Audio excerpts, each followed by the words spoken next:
Hello everyone, I Charul welcome you all on my channel Education at Your Doorstep.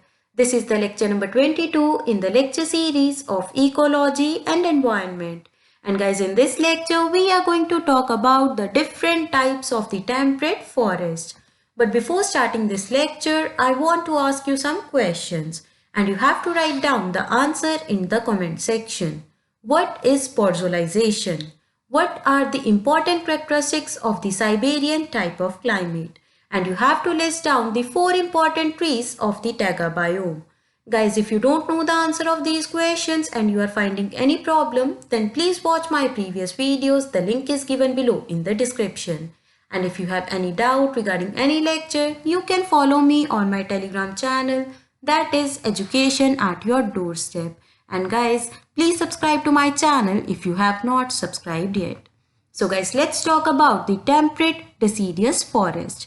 So guys, last lecture में हमने बात की थी taiga biome के बारे में. सो गाइज, अगर अभी तक आपने वो वीडियो नहीं देखी है तो गाइज प्लीज देख लीजिए, उसका लिंक डिस्क्रिप्शन बॉक्स में दिया हुआ है. गाइज, इससे पहले हमने इकोलॉजिकल सक्सेशंस के बारे में भी पढ़ा हुआ है कि कैसे एक तरह की सक्सेशन दूसरी तरह की सक्सेशन को रिप्लेस कर देती है. तो गाइज, अगर हम लोग बायोम्स की बात करें तो टैगा बायोम को रिप्लेस करते हैं टेम्परेट डिसीडियस फॉरेस्ट. तो गाइज, रिप्लेस क्यों करेगा एक बायोम दूसरे बायोम को? क्योंकि जब एक बायोम की डिस्ट्रक्शन हो जाती है किसी भी रीजन से तो वहां पर किसी दूसरे तरह का बायोम ग्रो हो जाता है, जिसे हम लोग बोलते हैं सेकेंडरी सक्सेशन. तो गाइज, इस केस में क्या होगा? प्राइमरी सक्सेशन है taiga biome and secondary succession है गाइज यहाँ पर टेम्परेट डिसीडियस फॉरेस्ट. तो गाइज, अभी बात करते हैं कि यहाँ पर क्लाइमेट कैसा होगा. वैसा ही जैसा टैगा बायोम में था, that is the Siberian type of climate. तो गाइज, इसके लिए आपको प्रीवियस वीडियो देखनी पड़ेगी जिसका लिंक डिस्क्रिप्शन बॉक्स में दिया हुआ है. तो गाइज, होगा क्या कि यहाँ पर जो भी सॉइल है, क्लाइमेटिक कंडीशंस है, सारी की सारी टैगा बायोम वाली होने वाली हैं. लेकिन गाइज, अभी क्वेश्चन ये है कि यहाँ पर ऐसा क्या हो गया जिसकी वजह से टैगा बायोम की डिस्ट्रक्शन हो गई. तो गाइस, हमने पढ़ा था कैसे शिफ्टिंग कल्टीवेशन के लिए फॉरेस्ट को क्लियर किया जाता है, वहां पर क्रॉप्स ग्रो किए जाते हैं, कुछ देर बाद वहां पर किसी दूसरी तरह का बायोम आ जाता है. जैसे कि गाइस, हमने सवाना बायोम के बारे में देखा था. तो गाइस, यहाँ पर बेसिकली होगा क्या कि पहले हमारा टैगा बायोम था, लेकिन वहां पर डिफॉरेस्टेशन हो गई या फिर वहां पर माइनिंग एक्टिविटी के कारण एक्सप्लोजन्स हो गए, वहां पर ग्रेजिंग एरिया बन गया जिसकी वजह से वहां पर बहुत ही ज्यादा ग्रेजिंग हो चुकी है. वहां पर कंस्ट्रक्शन हो सकती है रोड्स की, रेलवेज की, या फिर गाइस आपको ये भी पता है कि टैगा बायोम में सॉफ्ट वुड मिलती है जिससे पेपर बनाया जाता है, मैथस्टिक बनाया जाता है. तो होगा क्या गाइस, किसी इकोनॉमिक चीज के लिए भी हमारे टैगा बायोम को डिस्ट्रॉय किया जा सकता है, जिसकी जगह पर अभी आ जाने वाला है टेम्परेट डिसीडियस फॉरेस्ट. तो गाइस, होगा क्या कि जैसे हमारा टैगा बायोम सिर्फ और सिर्फ नॉर्दर्न हेमिस्फीयर में होता था, ऐसे ही जो हमारे टेम्परेट डिसीडियस फॉरेस्ट हैं ये भी जनरली पाए जाते हैं नॉर्दर्न हेमिस्फीयर में, साइबेरियन टाइप ऑफ क्लाइमेट में. लेकिन गाइज, यहाँ पर होगा क्या कि यहाँ पर जो रेनफॉल होती है वो बेसिकली किस फॉर्म में होती है? स्नोफॉल में. मतलब यहाँ पर प्रेसिपिटेशन रेनफॉल ना होकर होती है स्नोफॉल. तो गाइज, अभी बात करते हैं कि यहाँ पर एनिमल्स कैसे होंगे. क्योंकि गाइज, आपको पता है कि टैगा बायोम में बहुत ही ज्यादा सॉफ्ट तरह की वुड प्रेजेंट थी, लेकिन डिसीडियस फॉरेस्ट में हार्ड वुड प्रेजेंट होती है. तो गाइस, इससे क्या होगा? सारी कंडीशन सेम है, लेकिन होगा क्या कि यहाँ पर वेजिटेशन चेंज हो गई, सॉफ्ट वुड से हार्ड वुड आ गई एंड एनिमल्स भी उस अकॉर्डिंगली चेंज हो जाते हैं. तो गाइस, पहले एनिमल्स देखते हैं सैप सकर्स, जो कि बेसिकली वुड को खाकर अपना पेट भरते हैं, जिन्हें हम लोग बोलते हैं गाइस सैप सकर्स. तो इन्हें और क्या बोला जाता है? Aphids. Aphids is the example of the SAP sucker which basically rely on the wood for their food. जैसे कि गाइस, हमने देखा है वुड पैकर, वो भी क्या हुआ? SAP sucker. गाइस, अभी बात करते हैं दूसरे तरह के एनिमल्स के बारे में, that are the grazing animals, जिसकी एग्जांपल है कैनबू. तो गाइस, आपको ग्रेजिंग एनिमल्स के बारे में तो पता ही है कि ये बेसिकली खाएंगे ग्रास या फिर फॉलन लीव्स. तो गाइस, हमने क्या देखा कि 2 तरह के एनिमल्स हैं, SAP suckers and the grazing animals.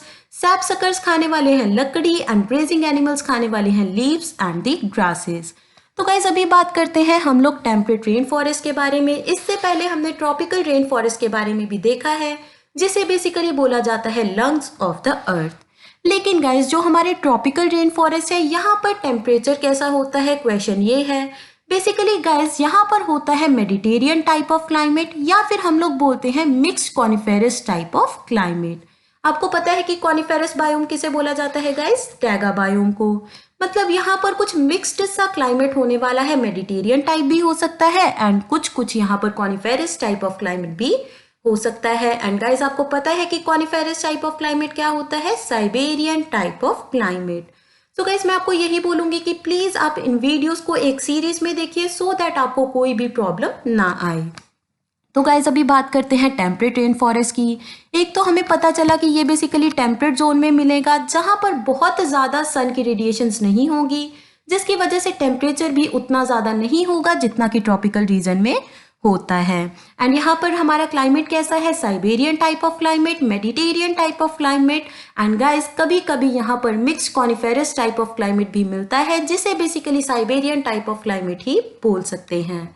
तो गाइस जैसे नॉर्मल चीज होती है वो ये होती है कि गर्मियों में बारिश होती है लेकिन सर्दियों में नहीं होती। लेकिन गाइस यहाँ पर उल्टा होता है, यहाँ पर सर्दियों में बारिश होती है एंड गर्मियाँ यहाँ पर होती हैं ड्राई। लेकिन गाइस इसका नाम तो रेन फॉरेस्ट है, तो हमने देखा था ट्रॉपिकल रेन फॉरेस्ट में थ्रू आउट द ईयर बारिश हो रही थी। लेकिन गाइस टेम्परेट रेन फॉरेस्ट को रेन फॉरेस्ट इसलिए नहीं बोला जाता कि पूरा साल यहाँ पर बारिश होती है, बल्कि इसलिए बोला जाता है क्योंकि विंटर्स में तो यहाँ पर बारिश होती है, तब तो कोई प्रॉब्लम ही नहीं है, वो रेन फॉरेस्ट बन जाता है। लेकिन गाइस गर्मियों में भी यहाँ पर फ्रॉस्ट होती है, क्योंकि आपको पता है कि यहाँ पर टेम्परेचर बहुत ज़्यादा नहीं होता, जिसकी वजह से यहाँ पर कभी भी मॉइस्चर की कमी नहीं होती। तो गाइस होगा क्या कि विंटर्स में तो डायरेक्टली मॉइस्चर मिल जाएगा, लेकिन गर्मियों में क्या होगा कि जो फ्रॉस्ट होगी वो लीव्स पर बैठ जाएगी एंड जो हमारी लीव्स है वो बेसिकली इस मॉइस्चर को अपने अंदर सक कर लेंगी, जिसकी वजह से यहाँ पर जो मॉइस्चर है वो कभी भी लिमिटिंग फैक्टर नहीं बनेगा। इसीलिए गाइस इस तरह के बायोम को हम लोग क्या बोलते हैं? Temperate rain forest. तो गाइस अभी आपको पता चल चुका है कि टेम्परेट रेन फॉरेस्ट क्या होता है, तो अभी बात करते हैं इसके इंपॉर्टेंट फीचर्स के बारे में। तो गाइस आपको मैंने बताया कि यहाँ पर मॉइस्चर कभी भी लिमिटिंग फैक्टर नहीं होगा। विंटर में बहुत ज़्यादा बारिश होगी तो होगा क्या कि तब बहुत ज़्यादा ह्यूमिडिटी होगी, फ्रॉस्ट के कारण भी ह्यूमिडिटी होगी। तो बेसिक फीचर क्या हुआ कि जो हमारे टेम्परेट रेन फॉरेस्ट होते हैं यहाँ पर बहुत ज़्यादा ह्यूमिडिटी होती है, जैसे कि हमने ट्रॉपिकल रेन फॉरेस्ट में भी देखा था, वहाँ पर हो रही थी anaerobic type of decomposition. And you have to write down in the comment section leaching क्या होती है। तो गाइस उसके बाद बात करते हैं टेम्परेचर इज हाई।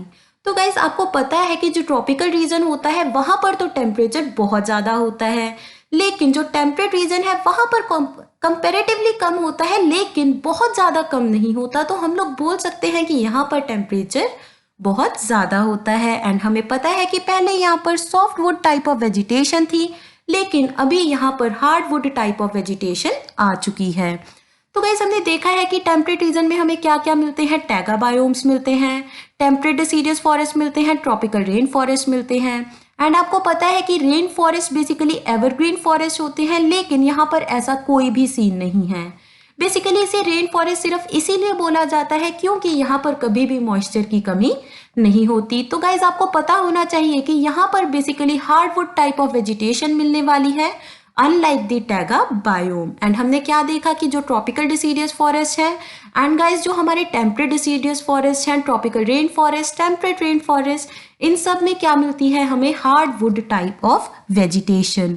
तो गाइस ऐसा भी हो सकता है कि यहाँ पर बेसिकली पहले हमारे कॉनिफेरस बायोम प्रेजेंट हो, लेकिन उसके बाद धीरे धीरे जब यहाँ पर मॉइस्चर की कमी कभी भी नहीं रही, या फिर ये बेसिकली किसी वाटर बॉडी के पास है जिसकी वजह से यहाँ पर मॉइस्चर की कमी नहीं है, वहां पर हमारे टेम्परेट रेन फॉरेस्ट डेवलप हो सकते हैं। तो गाइज मैंने आपको क्या बताया कि यहाँ पर सर्दियों में बारिश होगी, लेकिन जो समर्स होती हैं वो बिल्कुल ड्राई होती हैं। तो गाइज अगर हम लोग बात करें टॉलेस्ट ट्रीज की, that is basically the sequoia and the redwood, तो ये बेसिकली हमारे टेम्परेट रेन फॉरेस्ट में पाए जाते हैं। तो गाइज आपको याद रखना है कि यहाँ पर कौन कौन से ट्रीज पाए जाते हैं, जैसा कि आपने टैगा बायोम में याद किया था। तो गाइस यूक्लिप्टस के बारे में हम लोग पहले भी देख चुके हैं कि ये बेसिकली एक इकोलॉजिकल टेररिस्ट है, जो कि बेसिकली जो अंडरग्राउंड वाटर है इसको बहुत ही ज़्यादा कम कर देता है, जिसकी वजह से दूसरी वेजिटेशन में मॉइस्चर की कमी हो जाती है। तो इससे क्या होगा कि जो साथ वाली वेजिटेशन है, जो वहाँ की नेटिव स्पीशीज है, वो बेसिकली ग्रो नहीं कर पाएंगी एंड यूक्लिप्टस रेगुलरली वहाँ पर ग्रो करता रहेगा, जिसकी वजह से क्या होगा गाइज, वहाँ पर बायोडाइवर्सिटी बहुत ही ज़्यादा कम हो जाएगी। इसीलिए गाइज इसे क्या बोला जाता है, इकोलॉजिकल टेररिस्ट। क्योंकि गाइज ये बेसिकली जो वहां पर इकोलॉजी प्रेजेंट था उसे डिस्टर्ब कर रहा है, इकोसिस्टम को खराब कर रहा है। इसीलिए गाइज हम लोग यूकलिप्टस को क्या बोल सकते हैं, इकोलॉजिकल टेररिस्ट। तो गाइज हमने क्या क्या देखा कि जो हमारे टेम्परेट डिसीडियस फॉरेस्ट होते हैं they are basically the secondary succession. And guys हमने क्या देखा, वहां पर दो तरह के एनिमल्स प्रेजेंट होते हैं, सैपसकर्स एंड द ग्रेजिंग एनिमल्स। उसके बाद हमने टेम्परेट रेन फॉरेस्ट में क्या देखा कि यहाँ पर पूरा साल बारिश नहीं होती, लेकिन फिर भी यहाँ पर क्या होता है कि अगर सर्दियों में बारिश होती है तो गर्मियों में यहाँ पर फ्रॉस्ट होती है। यहाँ पर Mediterranean type of climate present होता है एंड कुछ कुछ mixed type of coniferous type of climate भी प्रेजेंट होता है।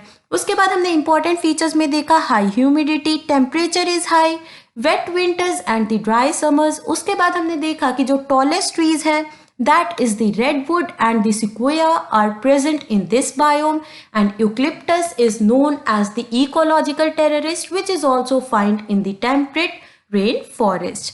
So guys, that's all for today. If you enjoyed my video then do like, share and subscribe. Thank you so much.